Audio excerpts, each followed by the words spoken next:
25 రూపాయలు మొట్టమొదటిసారిగా పింఛన్ ఏర్పాటు చేసింది నందమూరి తారక రామారావు గారు. ఆ తర్వాత నేను 200 రూపాయల పింఛన్ని 2010 రెట్లు పెంచానా లేదా? నేనుంటే మొదటి నెలలోనే 3000 వచ్చింది, అవునా కాదా? ముక్కుతూ మూలుగుతూ మనం గట్టిగా పట్టుకుంటే అది 3000 చేశాడు నిన్నటితో. ఈరోజు హామీ ఇస్తున్నా 4000 రూపాయలు ప్రతి ఇంటి దగ్గరనే ఇస్తాం. మొదటి తారీఖునే ఇస్తాం.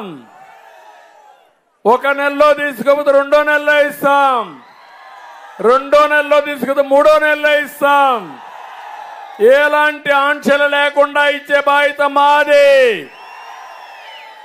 బీసీలందరికీ 50 సంవత్సరాలకే పింఛన్లు ఇప్పిస్తా.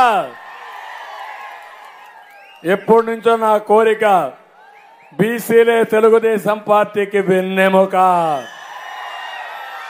ఓట్లేశారు. ఈరోజు నేను వాళ్ళ రుణం తీర్చుకోవాల్సిన అవసరం ఉంది. సబ్ ప్లాన్ తీసుకొస్తాం, బీసీలకు న్యాయం చేస్తాం.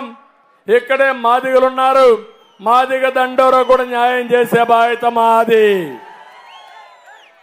నేనే ఒకప్పుడు కేటగరైజేషన్ పెట్టాను, దానివల్ల బ్రహ్మాండమైన ఫలితాలు వచ్చాయి. సామాజిక న్యాయానికి పెద్దపీట వేసిన పార్టీ తెలుగుదేశం పార్టీ.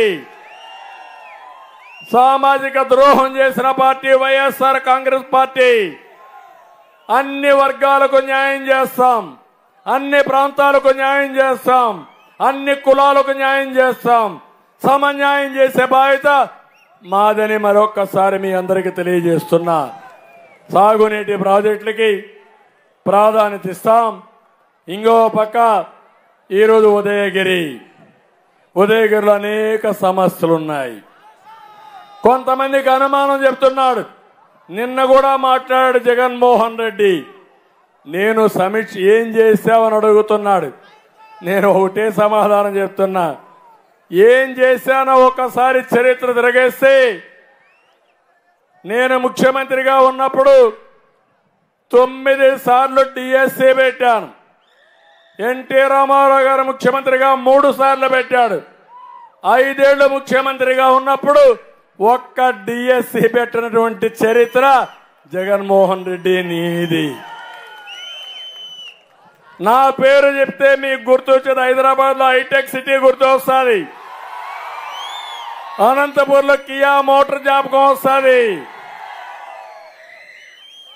ఈరోజు పట్టసీమ జ్ఞాపకం వస్తుంది, హైదరాబాద్ లో ఔటర్ రింగ్ రోడ్ జ్ఞాపకం వస్తుంది, ఏది చూసినా ఒక ఎయిర్పోర్ట్ జ్ఞాపకం వస్తుంది. జగన్మోహన్ రెడ్డి 5 ఏళ్లు సీఎంగా ఉన్నావు, ఒక్క పని చెప్పు, ఒక్క పని. నీకంటూ ఒక్క ఇండస్ట్రీ